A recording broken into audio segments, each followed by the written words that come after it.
All right, let's talk capital budgeting techniques. Capital budgeting is essentially the decision making process of determining how to expand your business and with what capital. So it's a process of planning and evaluating expenditures on assets whose cash flows are expected to extend beyond a year. We're going to analyze, or it's used to analyze potential additions to fixed assets, to long term decisions that involve large expenditures over a significant period of time, and they're critical to the future of the firm. And so when you're making big decisions, and those decisions involve big amounts of money, whether that's for a company or whether that's in your family and it's an investment, you use capital budgeting techniques in order to assess, particularly if you have two alternatives, which alternative to choose. A firm's growth and its ability to remain competitive and innovative, particularly now in an era of very rapidly evolving technology, requires that companies have a constant flow of new ideas, new products, new development, ways to make existing products better, or a way to produce their existing products at a lower cost. And there's got to be a process or procedure for evaluating the value of those projects. So this isn't a project management class. We're not going to go into the various elements of project management or product management, but an element of product management or project management is the capital budgeting process or the financial analysis process or the financial management process. And the tools you're going to pick up in this chapter are the ones that you're going to apply as part of that process. There's a couple different project classifications. You've got replacement decisions. So do I purchase new capital assets to replace an existing capital asset, to maintain existing operations, or to improve existing efficiencies? And then the other project is an expansion decision, whether I purchase additional assets or invest in additional capital projects to increase and grow the existing operations of the firm. As you're looking at projects, there's really two types of projects. You've got independent projects, so projects whose cash flows aren't affected by decisions made about other projects. So it could be I could buy a new van, or I could buy a new stove. If you have enough capital, you could do both. Or you've got mutually exclusive projects, which are some projects where the acceptance of one project means the others can't be accepted. So, for instance, if I have a piece of land, I could build a hotel or I could build a factory, but I can't build both.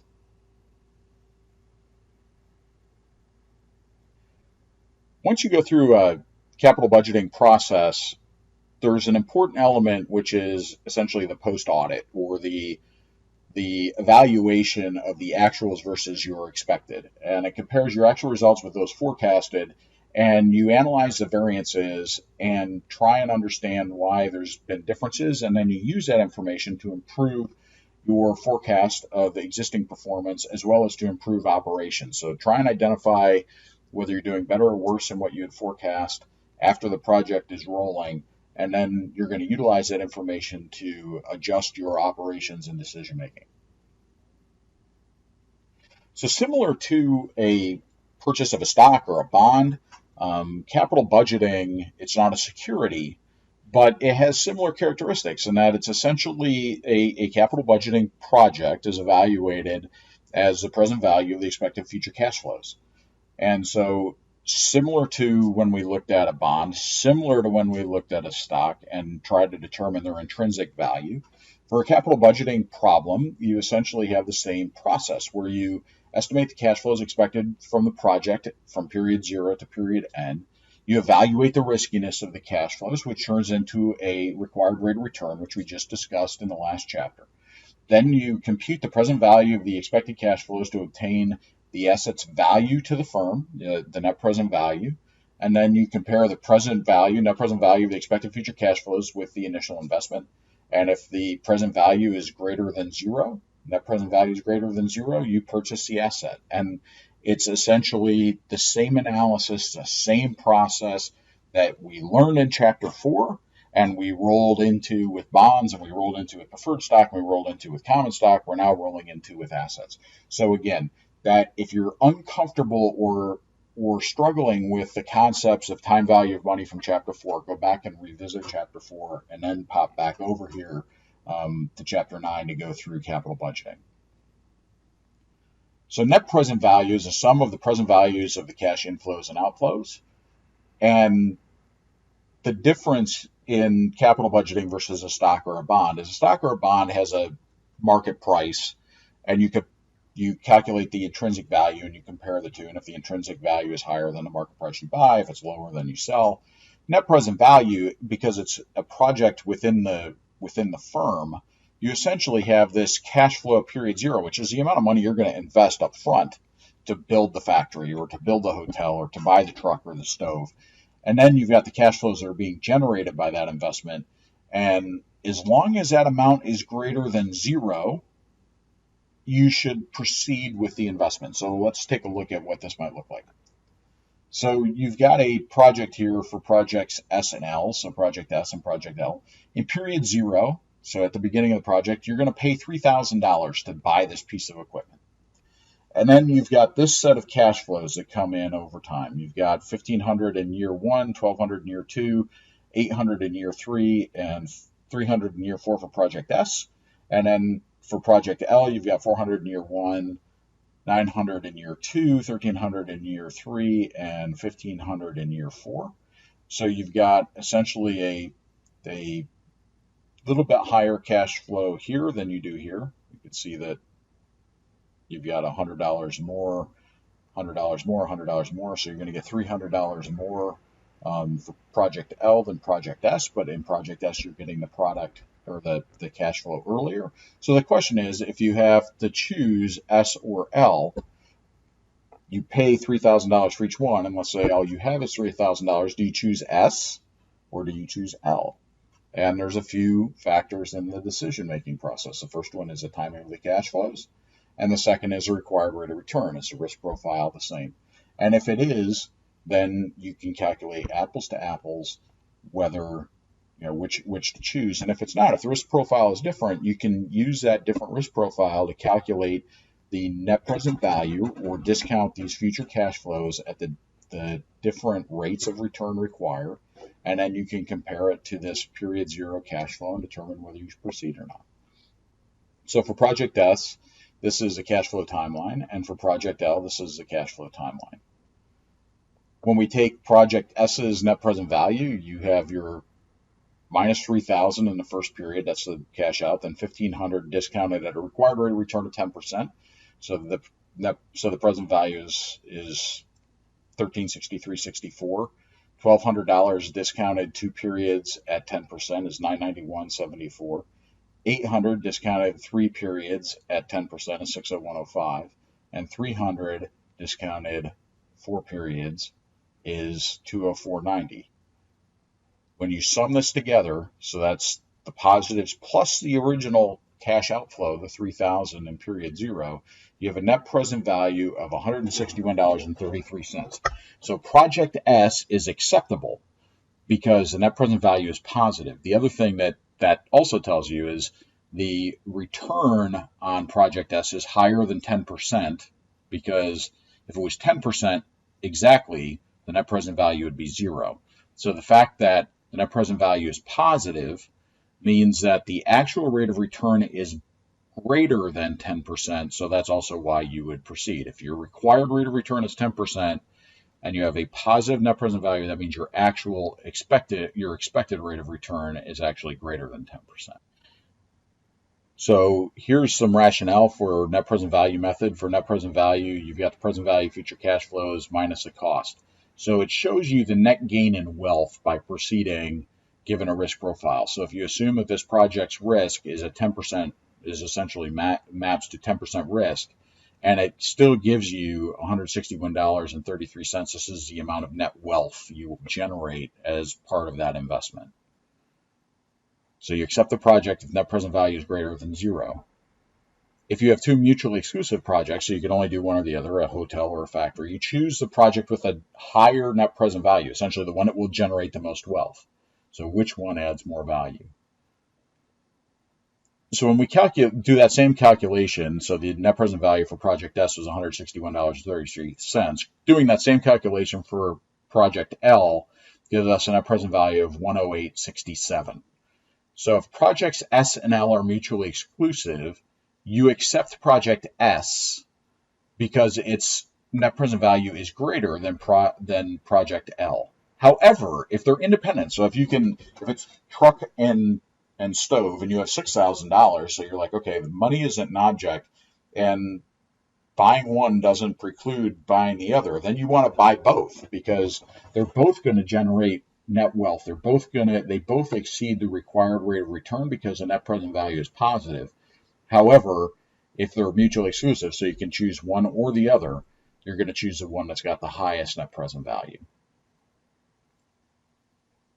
So the internal rate of return is another common methodology of measurement that people utilize in order to determine whether to proceed with a project or not. An internal rate of return is the rate of return that is earned on a project if it's held for its entire life. So if that project is held from inception through retirement of the project and the money coming off of that project is reinvested in a similar rate of return on the project, it's similar to a bond's yield to maturity. And the IRR decision rule is a project is acceptable if the IRR is greater than the required rate of return. And so you can look at calculating IRR. You can essentially look at this formula and you will solve for IRR here, or you can solve for cash flow at period zero. Whatever the amount of the IRR is that forces the cash flow at period zero, the negative, to equal the present value of the sum of the positive cash flows will result in you calculating out the IRR. And the project is acceptable if IRR is greater than or equal to the required rate of return. And Excel has a very, very straightforward IRR calculation. If you hit the f of x function and look at financial functions and choose IRR, as a very simple IRR calculation that will do this calculation for you. So in this particular case, you've got the $3,000 initial cash outflow out, and then you've got the $1,500, the $1,200, the $800, and the $300 on Project S. So when you're looking at Project S and you're trying to calculate the net present value forced to zero, you're going to need to find out what IRR that is. And again, when we did this calculation before and we used a 10% required rate of return, we know that the net present value is positive. So we would expect that the IRR on Project S is going to be greater than 10%. So you can solve it this way. Essentially, you're solving for this IRR value. So you enter the cash flow sequentially into Excel, and then you can use the equals IRR function. So your cash flows are going to be negative 3,000, 1,500, 1,200, 800, 300. The IRR comes out to 13.1%. And for Project L, so when you add in Project L, where you've got negative 3,000, 400, 900, 1,300, 1,500, the IRR for Project L is 11.4%. The required return is 10%. Then both of these are acceptable if the projects are mutually are independent. And if they're not, then you would choose Project S, which has the higher IRR. And again, if you also look at the net present value that we calculated, it also had the higher net present value. If a project's rate of return, the IRR, is greater than the required rate of return, then there's a return left over that essentially boosts stockholder returns or adds wealth to the firm.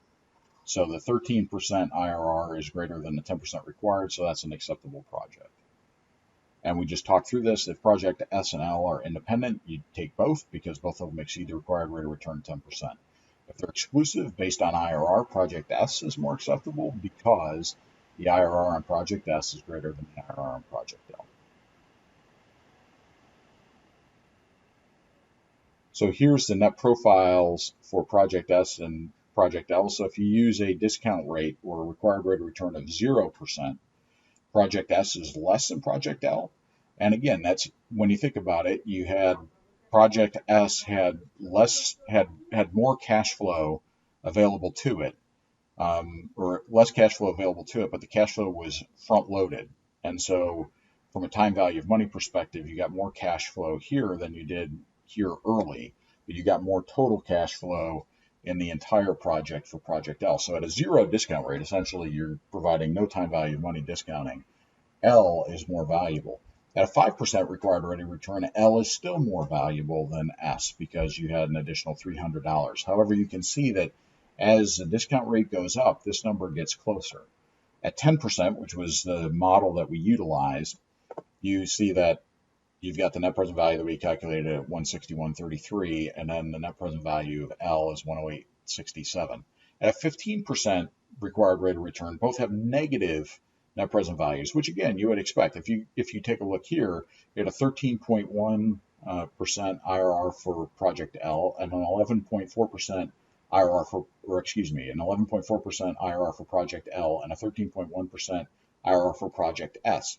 So when the discount rate exceeds 13.1 or 11.4, your net present value will start to go negative. And so again, net present value and IRR are related, and they should be moving in the same direction. So in this particular case, at a 15% discount rate, you know that the IRR was below 15%, and so the net present value becomes negative, which means you wouldn't proceed with this project or with this project. And again, discount rate at 20%, the net present value becomes more negative. So essentially, if you proceeded with these projects and your required rate of return were 20%, you'd be destroying wealth, not creating it. And here it is just mapped out. And again, because of the difference in timing of cash flows, you get these different lines. So essentially, this is mapping out on this axis the required rate of return, and on this axis is the net present value. And so at 0, you can see that Project L has a higher net present value, $1,100, because it had that additional $300 of cash flow over Project S. At 8.1%, that's where the crossover rate is, and essentially at 8.1%, if the projects were mutually exclusive, you would be indifferent as to which project to choose. At any required rate of return over 8.1%, you're going to want to choose Project S, and at any required rate of return under 8.1%, you're going to want to choose Project L. And again, that's driven by the magnitude of the cash flows and timing of the cash flows. So there's a couple reasons why net present value profiles cross. Scale differences. So smaller projects free up funds at time 0 for investment. The higher the opportunity cost, the more valuable these funds. Thus, high R favors small projects. Essentially, when you've got a big negative number at the beginning, it takes a lot longer for you to recover that number generally. And so, if you've got a very small number going out at the beginning, you're generally going to have small projects favored because the discounting of each subsequent period's cash flows is significantly greater. And then timing differences, and this is what we saw with Project L and Project S, where the project with a faster payback provides more cash flow in early years for reinvestment. And so as the discount rate rises, the project that provides the most cash flow earlier in the project will have a higher net present value profile.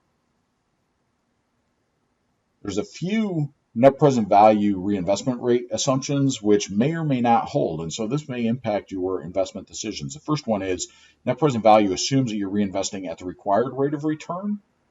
IRR assumes you're reinvesting at the IRR. So net present value assumes that in the one case you saw the net present value was 161 for Project S. And so it assumes that you're reinvesting at R at 10%. So the cash flow comes off of the project and then you reinvest it at 10%.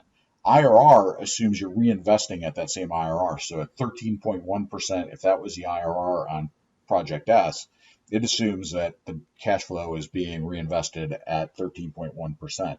So you've got a little bit safer or more conservative assumption associated with net present value, because net present value says I may not be able to reinvest this cash flow at the high rate that I'm experiencing on this particular project, but I can reinvest it at the required rate of return. IRR assumes that you're going to have additional projects at that same rate of return available to reinvest. So the reinvestment at opportunity cost required rate of return is more realistic. So net present value method is better. And net present value should be used to choose between mutually exclusive projects because it ensures that value is maximized. You've essentially reduced it down to a apples to apples comparison, utilizing a reinvestment at the required rate of return, and you've reduced it to dollars. So you've taken issues of magnitude and you've taken issues of timing and required rate of return and duration of project all off the table, reduce it to a net present value at period zero, and you use that to choose between mutually exclusive projects. You will see net present value used in real life all the time, and it's a very common calculation. It's one you should get very familiar with.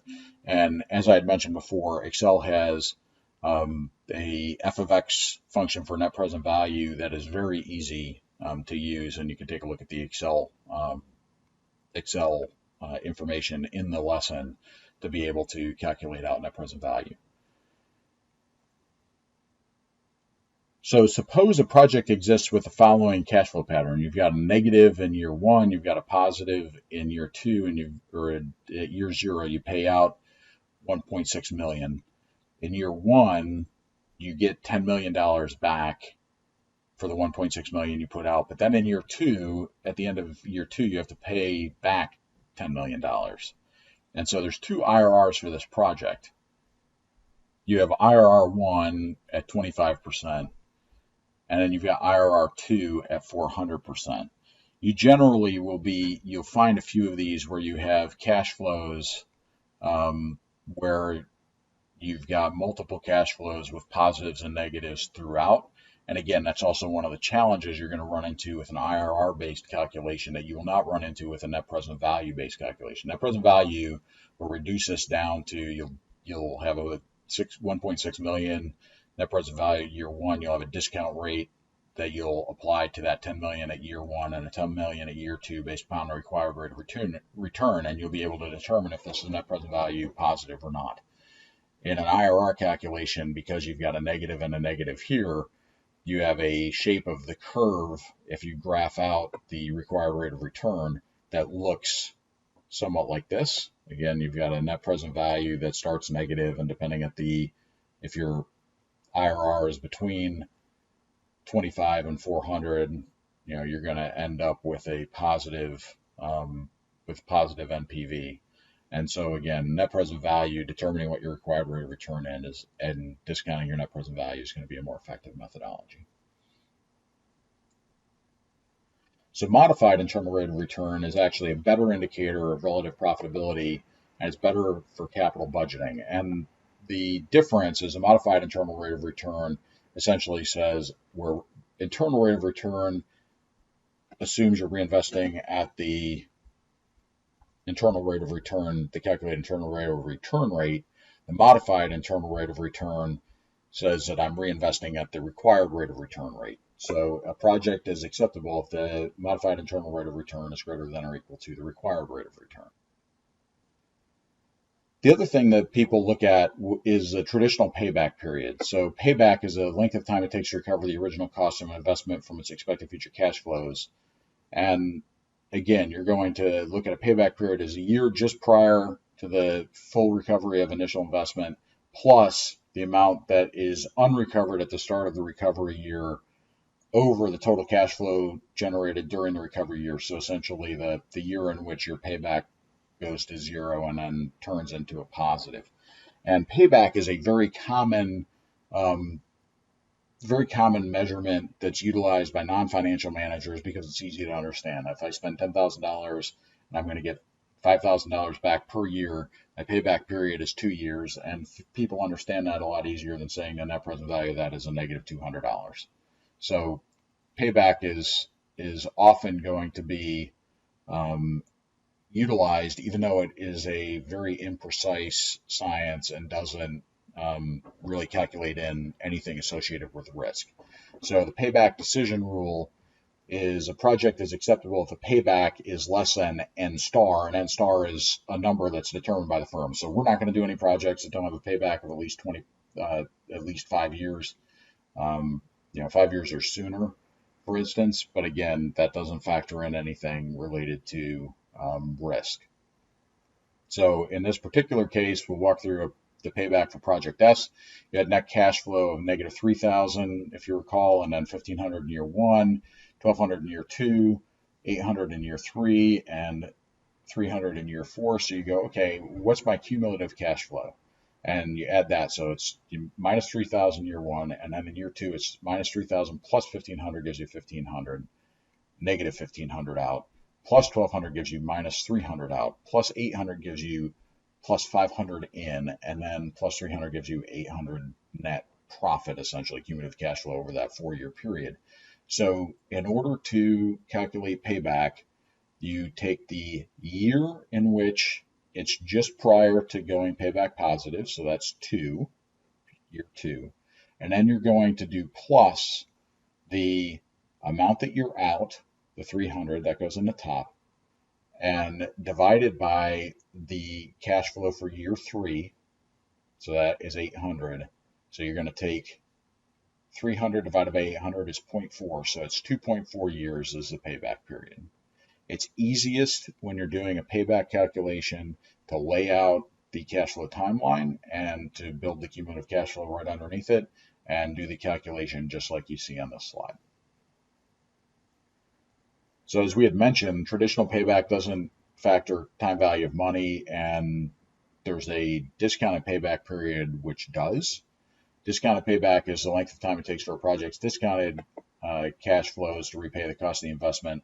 And discounted payback rule is a project is acceptable if discounted payback is less than the project's useful life. So in this particular case, you could see that you follow the same process. So you've got your net cash flows, which again is the cash flow from the project. You discount that, so you apply the discount rate at 10% in this particular case. So you're going to do just like you at the required rate of return. So now you use this discounted cash flow to come up with cumulative cash flow. So you minus 3,000 for year zero. Then you're going to add in, instead of 1,500, you're going to, which you added in the last payback calculation for discounted payback, you're going to add the present value, which is 1,363.64, which gives you a net out of 1,636.36. Then you're going to add in the 991.74, which is the present value of that $1,200 discounted back 2 periods at 10%. That's going to get you to 644.62. Same thing in period 3. You're going to discount this. You're going to discount this $800 back. It's going to be 601. You're going to add that in, and so you're going to be at period 3. You're going to be out $43.57, and then period 4. You're going to add that back in, and you're going to get 161.33, which, amazingly enough, is the present value, net present value of the project. But if you're trying to calculate discounted payback, you're going to follow the payback rule, which is you go to the period just prior to the one where payback is complete. So you can see here that 161.33 is a year that it goes payback positive.